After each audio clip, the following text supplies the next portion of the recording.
So I'm going to start by paraphrasing a friend of many here, Michael Lind, who observes that of the major national institutions, academia, the media, the administrative state, corporate America, and electoral politics, conservatives currently can only realistically win control in one of those routes. And when conservatives win in electoral politics, whether state or federal, these other institutions frustrate our effective exercise of power at nearly every step. Hashtag resist, right? This is a problem of sovereignty, as John has already alluded to. Namely, it is the frustration of the ability of popular government to act within its proper sphere, caused by other institutions acting outside of their proper spheres. And this problem, of course, is especially acute when it comes to corporate America. We all remember how corporate America undermined the first Trump administration, how they opposed Trump's immigration policy so they could afford cheap labor, how they funded Black Lives Matter in the chaos of 2020, and how they funded Democrat election incentives. And in 2020, despite everything, not a single Fortune 100 CEO has donated Trump's presidential campaign. Just really remarkable. That's just federal electoral politics. Against red states, corporate America leverages its vast wealth and resources against legitimate conservative policies even more effectively. Companies announcing boycotts of red states or corporate programs undermining state laws have become routine.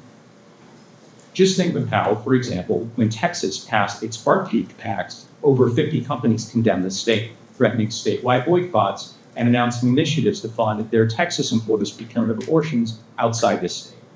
Corporate condemnation of Georgia's voter integrity law. Disney and over 150 other companies campaigning against Florida's Parental Rights Act. Indiana's Religious Freedom Act law, on and on. And this doesn't even cover ESG, DEI, Pride Month, vaccine mandates, or other similar initiatives that corporate America has installed across the country. In many respects, corporate America has become like a private parallel government that reliably advances, progresses anti-nation agenda when it truly matters. As against conservative political power, corporate America is sanctuary for nullification and resistance, creating strongholds from which conservative policies are blocked and weakened. Some call this word capitalism.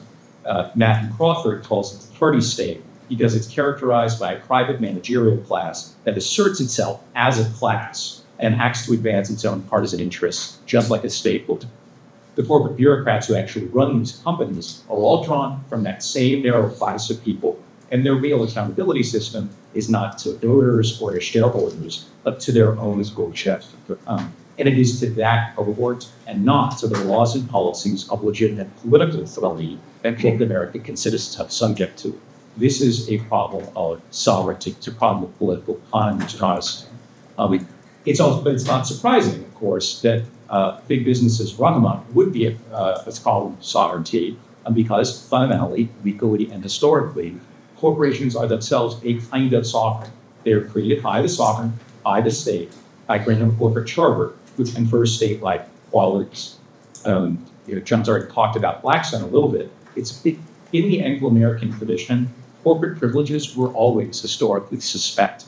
They conferred superhuman capacities like perpetuity, but also concentrated capital, later limited liability, that inevitably encroached on the liberties of natural persons. And accordingly, the tradition said that corporate privileges would only be bestowed when they were needed to accomplish public purposes that individuals and associations could not. By definition, a corporation acts with the concession of a state's sovereignty. And for most of American history, we recognize that this delegation of the state's sovereignty should be guarded jealously and monitored to protect against its abuse. So let's talk about chartering for a second. Normally, a corporate charter, as of the founding, was only valid in the state granting the charter. Other states could require corporations to get a separate charter to operate in the state. Even after the individual special incorporation statutes gave way to general incorporation, mainly in the later half of the 19th century, states limited corporate powers to the purposes corporations stated in its charter, called the ultra vires doctrine. And states could actually invoke the enemy of quo warranto to revoke a corporation's charter, basically afuera, or the corporation up with views or intellectual experience. I think that's a better Latin word these days than Poveronto, I think. I put an upside-down explanation point. I don't have it here.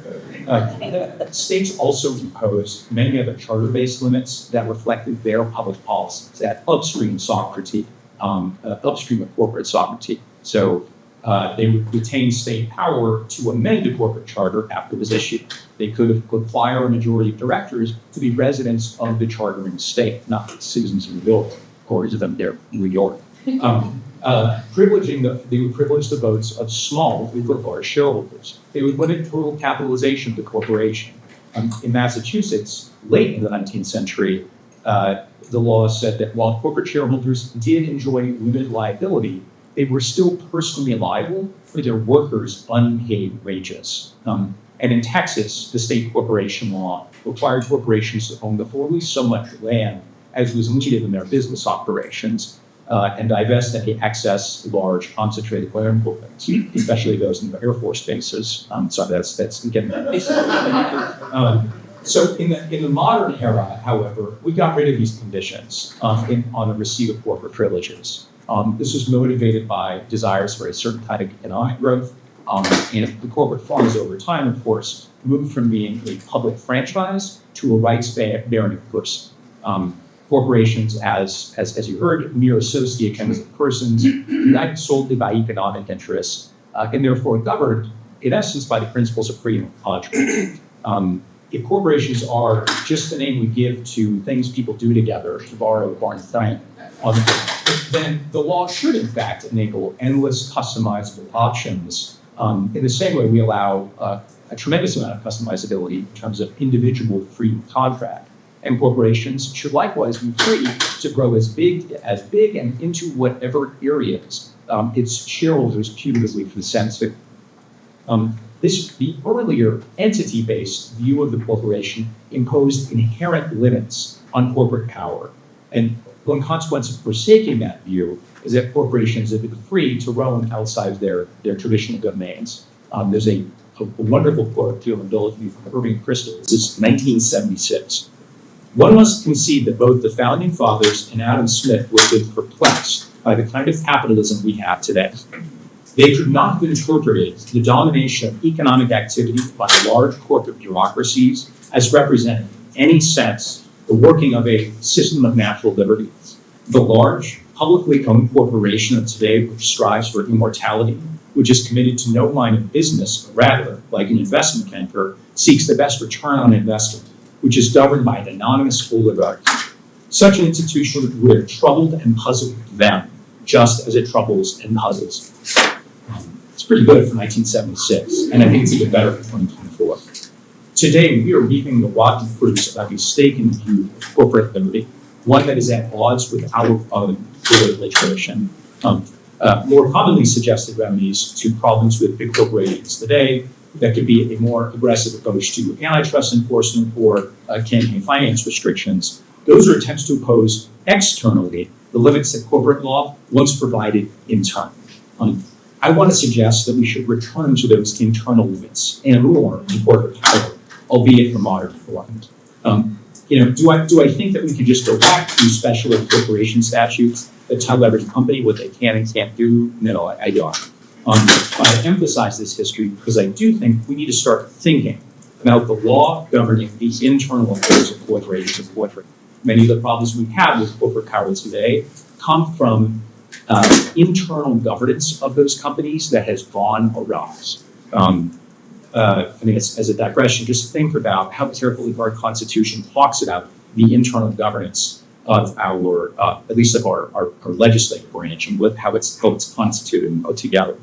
But modern examples of ESG and DEI, these are fundamentally corporate governance ideologies that permeate entire institutions, entire sectors.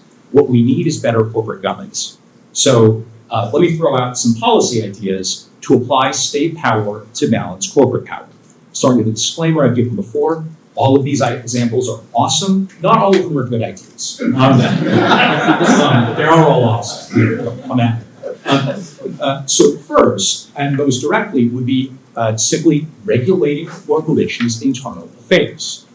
Some examples today would be giving more voting power to flesh and blood retail shareholders over institutional investors and asset managers. Another would be imposing greater qualification requirements for board candidates, such as their character or real-world experience. I have to mention, I learned recently that Ralph Nader and Pat Buchanan joined hands on a shareholder resolution to try to make corporate board meetings open with the Pledge of Allegiance. It was about circa 1996. I cannot imagine such a thing today. Another internal affairs law would be to expressly prohibit the use of ESG and DEI in business management. And fourth, we would prescribe corporate financial support for public indecency like drag queen story hour or public parades with naked man running mouth. So that's one whole bucket. Another example would be states declining the contract with businesses committed to hollowing out their own domestic industries. I think Brian Moore is here this week. He took real leadership role on that in West Virginia. Or declining contract with businesses committed to the subversion of a state's laws, like laws against abortion. Another example would be to protect small, human-scale business by tailoring federal and state laws and their burdens to the size of a business. And one last a weapon to really contest corporate commercialization of everything would be to revive Sunday close-in laws with full accommodation for non-Sunday Sabbatarians. You know, in the words of many congressmen, reclaiming my time would be disputed there, like some time on the encroachments of corporatized commerce.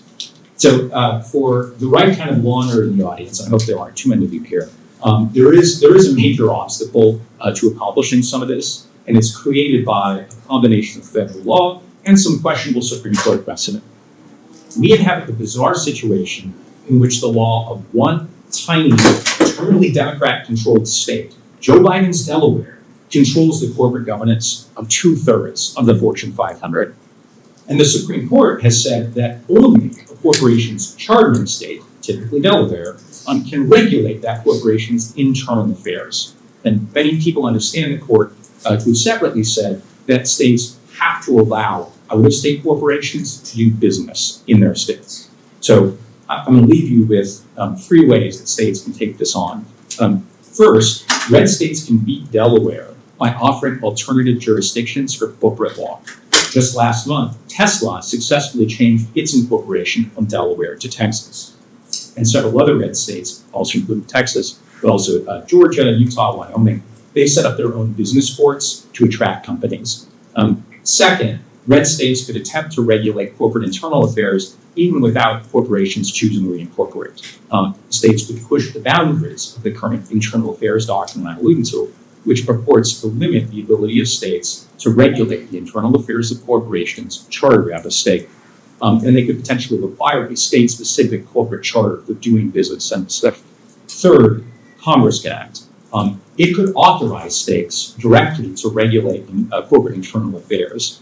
It could also limit the race to the bottom among the states and require that corporate law maintain certain limits on corporations, such as those I discussed earlier, potentially available without sort of fully stepping into the realm of corporate governance and measurable, which has some real issues.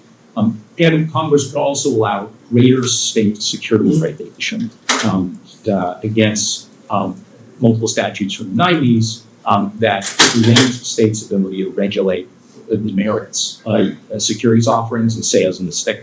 So to give an example, if a red state wanted companies to disclose how much in shareholder resources they wasted donating to Black Lives Matter, right now, federal law would likely preempt that. Congress could amend those statutes to combat ESG and DEI via the federal securities laws or permit greater state regulation without effect. So I think, to say in closing, to reclaim proper sovereignty, we have to limit corporate power. So we need to put these corporate sovereigns back in their proper place as limited to the economic sphere and allow the American people to once more govern these things. Thank you.